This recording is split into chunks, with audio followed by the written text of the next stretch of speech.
Halo, kita jumpa lagi di channel Welinas Bank Official.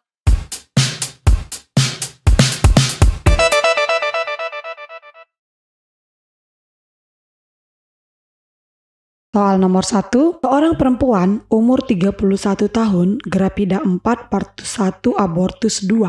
Ya, berarti sudah 2 kali abortus, melahirkannya sekali, dan ini kehamilan yang keempat. Ya, hamil 35 minggu datang ke praktek mandiri bidan dengan keluhan merasa nyeri di perut sejak 1 minggu yang lalu saat janin bergerak.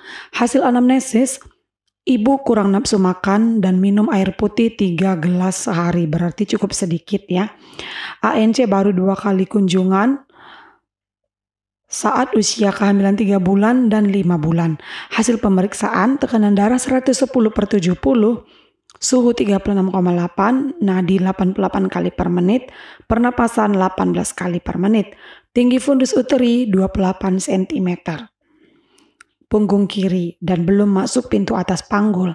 Janin teraba dengan jelas, denyut jantung janin 138 kali per menit terdengar sangat jelas. Diagnosis apakah yang tepat pada kasus tersebut? A. Grafida 4, partus 1, abortus 2 dengan oligohidramnion. B. Grafida 4, partus 1, abortus 2 dengan poligohidramnion ya, kalau tadi A oligo, ini poli. Kemudian C itu grafida 4 partus 1 abortus 2 dengan keadaan janin kecil. D grafida 4 partus 1 abortus 2 dengan cairan ketuban sedikit. E grafida 4 partus 1 abortus 2 dengan cairan ketuban banyak. Nah, di sini jawaban yang paling tepat adalah A ya.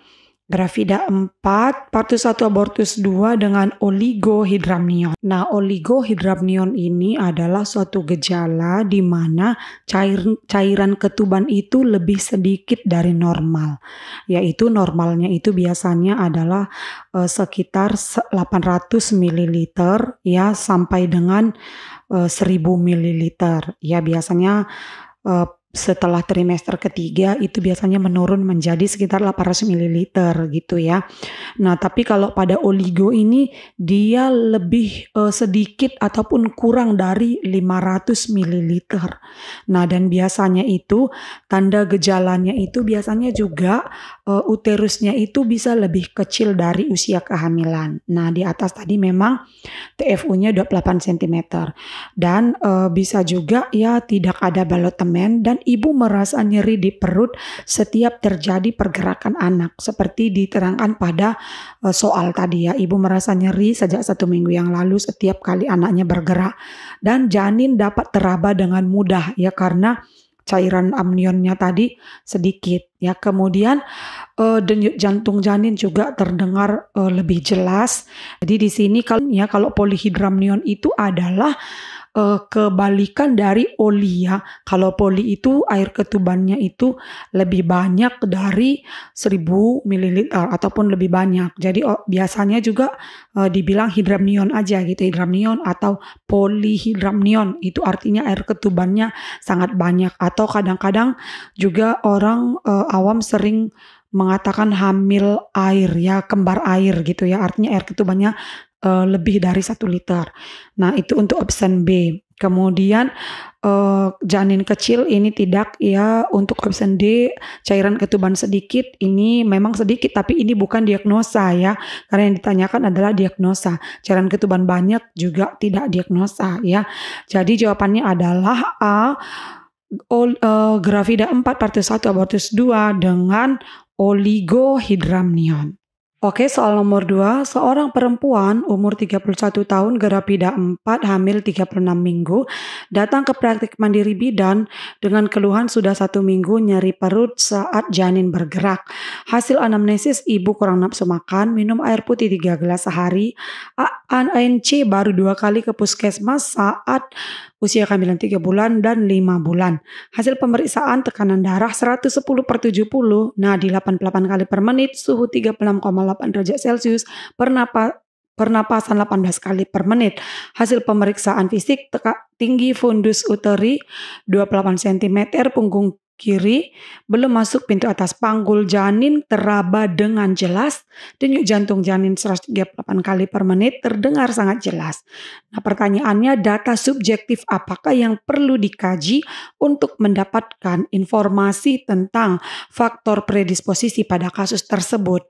Nah, jadi untuk soal nomor 2 ini juga masih soal tentang oligohidramnion ya, karena apa? Kita lihat dari keluhannya ini tadi bahwa nyeri di perut saat janin bergerak ya, terasa nyeri di perut. Kemudian juga minumnya juga sedikit ya, 3 gelas per hari itu sangat sedikit. Kemudian juga di sini janin teraba dengan jelas ya, teraba dengan jelas pada saat palpasi, dan DJJ-nya juga terdengar sangat jelas. Jadi ini diagnosisnya masih oligohidramnion. Tapi untuk mengetahui faktor predisposisi apa yang perlu kita data informasinya ya adalah kita lihat faktor predisposisi oligohidramnion apa saja. Yang pertama itu adalah kelainan kongenital ya, gagal ginjal, kemudian penyakit virus, kemudian juga kematian janin ya, intrauterine growth, kemudian juga pertumbuhan janin yang terhambat, kemudian juga insufisiensi uteroplasenta ya, kelainan plasenta, kemudian adanya KPD, ketuban pecah dini pada minggu ke-24 sampai minggu ke-36, artinya pada trimester kedua ya. Kemudian hipoksia janin, kemudian aspirasi mekonium, dan juga sindrom paskamatur atau post-death. Nah, ini merupakan beberapa faktor predisposisi kejadian oligohidramnion. Nah, jadi kita lihat pada option yang mana data-data yang merupakan faktor predisposisi. A, riwayat ketuban pecah saat trimester 2. Ya benar ya, karena tadi adalah salah satunya riwayat KPD pada trimester 2 ya. B, riwayat penyakit atau kelainan pada ibu. Ya tidak ya. Kemudian C, riwayat trauma benturan, tidak ya. D, riwayat hipertensi. E, riwayat abortus. Nah, di sini yang paling tepat adalah A ya, riwayat ketuban pecah pada saat trimester 2. Jawabannya adalah A. Oke, soal nomor 3, seorang perempuan umur 21 tahun, gravida 1 partus 0 abortus 0, hamil 9 bulan. Ya, 2 hari melewati HPHT, berarti ini adalah post-death ya. Kita lihat tadi salah satu faktor predisposisi ataupun yang mempermudah terjadinya oligohidramnion itu salah satunya itu adalah post-death ya. Datang ke praktek mandiri bidan dengan keluhan nyeri perut bila bayi bergerak sejak 5 hari yang lalu. Nah, ini juga masih tentang cerita oligo ya, air ketuban yang kurang. Ibu pernah mengalami pecah ketuban pada usia kehamilan 8 bulan. Nah, ditambah lagi ya dengan ada riwayat ketuban pecah dini. Hasil pemeriksaan ditemukan ibu tampak meringis kesakitan, TFU 13 cm, janin mudah teraba, DJJ 171 kali per menit, irregular terdengar jelas ya. DJJ-nya juga sudah tidak teratur ya, dan terdengar sangat jelas. Pemeriksaan penunjang apakah yang dilakukan untuk menegakkan diagnosa pada kasus tersebut? A, elektrokardiografi, ekokardiografi, ultrasonografi, amniotomi. Nah, jadi untuk memastikan apakah kasus tersebut mengalami oligohidramnion atau tidak, perlu dilakukan pemeriksaannya adalah USG ya, ataupun ultrasonografi. Sementara elektrokardiografi dan ekokardiografi ini merupakan pemeriksaan untuk deteksi penyakit jantung ya, sakit jantung. Amniotomi ini adalah tindakan untuk memecahkan ketuban pada saat sudah pembukaan lengkap tapi selaput ketubannya masih utuh. Nah, itu adalah tindakan amniotomi. Nah, jadi jawabannya adalah C, ultrasonografi atau USG. Oke, soal nomor 4, seorang perempuan umur 36 tahun, gravida 5, partus 2, abortus 2, hamil 34 minggu, datang ke praktek mandiri bidan dengan keluhan nyeri perut bila bayi bergerak. Ibu pernah mengalami pecah ketuban pada usia kehamilan 8 bulan. Hasil pemeriksaan ditemukan ibu tampak meringis kesakitan, tinggi fundus uteri 32 cm, janin mudah teraba, DJJ 171 kali per menit, irregular, terdengar jelas. Nah, ini juga adalah masih kasus tentang oligohidramnion ya. Masalah potensial apakah yang mungkin terjadi pada janin dalam kasus tersebut. Nah, jadi yang di sini ditanyakan adalah masalah potensial pada janin. A. Cacat kongenital, B. Prematur, C. Aspirasi mekonium, D. Shock anafilaktik. Nah, jadi di sini yang paling mungkin terjadi ya karena di sini usia kehamilannya masih 34 minggu dan dia juga sudah meringis kesakitan dan TFU-nya 32 cm memang dan usia kehamilannya masih 34 minggu. Jadi yang pada janinnya yang ditanyanya pada janin itu adalah B. Prematur. Ya, jawabannya adalah B. Prematur. Cacat kongenital adalah kelainan bawaan pada bayi. Ya, biasanya ini tidak terjadi pada kehamilan dengan oligohidramnion. Kalau aspirasi mekonium ini biasanya lebih sering terjadi pada hamil post-death ya.